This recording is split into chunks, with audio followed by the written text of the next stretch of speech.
rest upon the faithfulness of the Lord. So, I will going to share to you about biblical facts of the faithfulness of God. In Deuteronomy, balik tayo sa Old Testament, sabi ng Deuteronomy 7:9, know therefore that the Lord your God is God. He is faithful God, keeping His covenant of the love to 1,000 generations of those who love Him and keep His commandment. That's the promise of the Lord. He is God. Yung nag-promise sa atin ay minsan, maybe yung husband mo, yung kwan mo, minsan they fail about their promises. But the Lord God, hallelujah, the God who gave us the covenant. Ano yung mga covenant? Di ba sa Genesis? He will not anymore give us the flood. Hindi niya nagugunawin ng mundo sa Noah. Diba?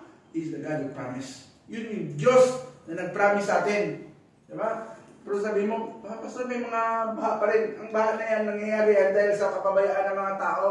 Hindi na nagtatanim ng mga puno. Diba? Pero still, God is faithful.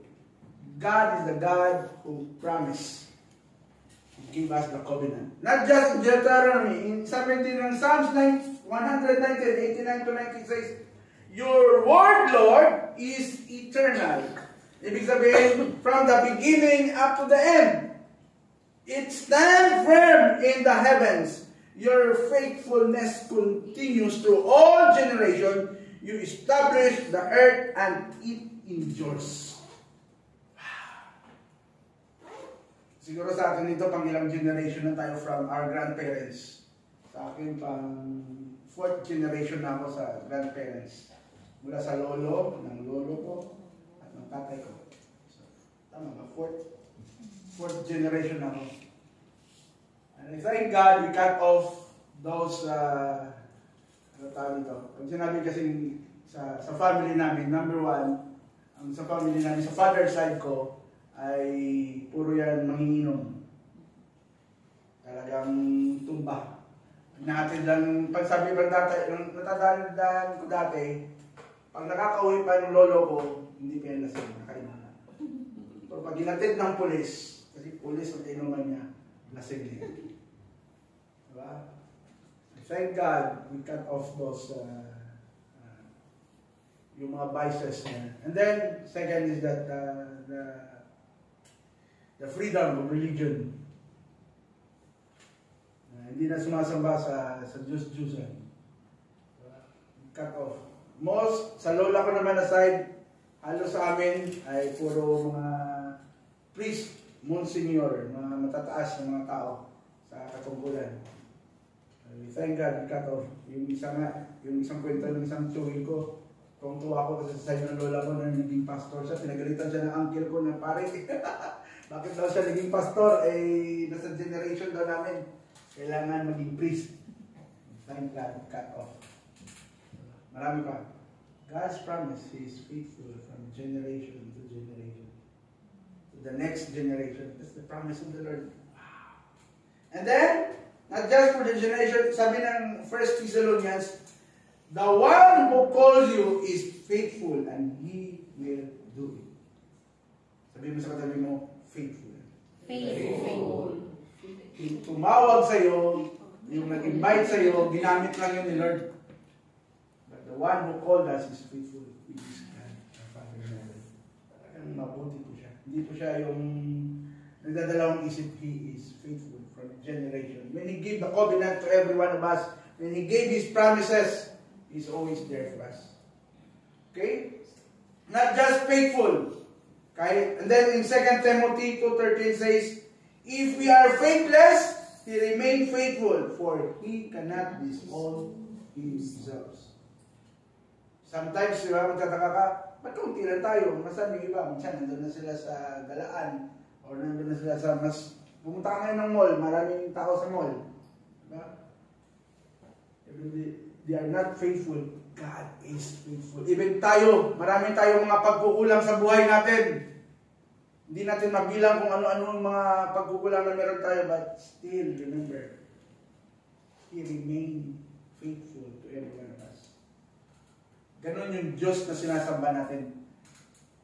Marami tayong pagkukulang, marami tayong kasalanan, but God remain faithful to every one of us. He never disown us. Diba? Yun yung kagandahan po ng Panginoon.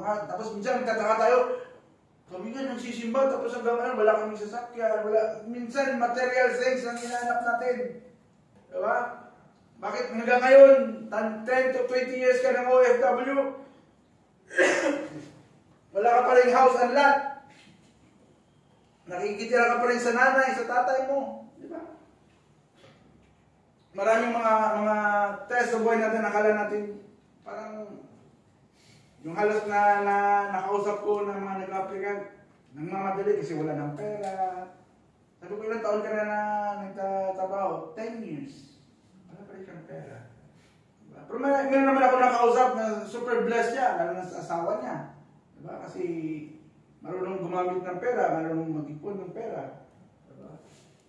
Minsan, sa mag-asawa rin, maraming pagsubok. Kahit na dalawa na kayo nagtatrabaho, wala pa rin. Bakit kasi, minsan baguhin natin yung mind natin, lagi natin sabihin na mayroon. Diba? Lagi kasi yung, sabi ng isang picture, sabi niya, naririnig kayo ni tanim na wala.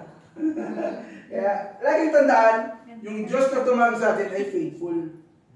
Diba? We claim always na meron. Kami nung last few years, almost 1 year kami na walang visa. Tapos may nalaman ako, yung isang tita ko, siya, hindi lang 1 year na walang visa. 20 years siyang walang visa. 3 sila ng anak niya. Pero sa government siya nagtatrabaho. Ang fine niya is almost 4 million. Diba? Yung sa atin minsan, nung nakaraan, nagkukwentuhan kami ni Mrs. Sabi niya, paano na ito? Parang natatakot. Minsan nadaanan kami ng pulis, hindi pa kami na-check. Diba? Grabe yung protection ng Panginoon. God is faithful. Walang imposible kay Lord. Beside God na merong ginamit ulit ng tao. May ginamit na tao ang Lord na para at least na magkaroon kami ng license o magkaroon kami ng visa. Diba?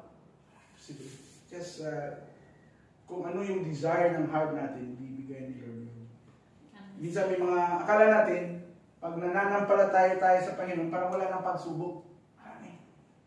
Pero at least, ang kagandahan, yung Diyos na tumawag sa atin, faithful. Matapat siyang Diyos. Hindi niya tayo pamabayaan. Nakalay mo yung si Tita Tess, bali senior pastor siya ng kapatid ko doon sa dating church, sa DDO ng church. 20 years, wala siyang visa.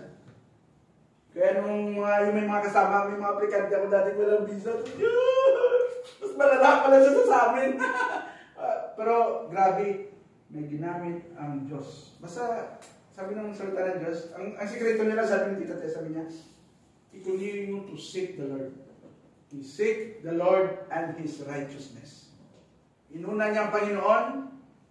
Akalain mo, sabi niya, yung testimony niya, sabi niya, kahit yung, si ID, na pumupunta sa ospital, tinatanong, siya yung hinahanap,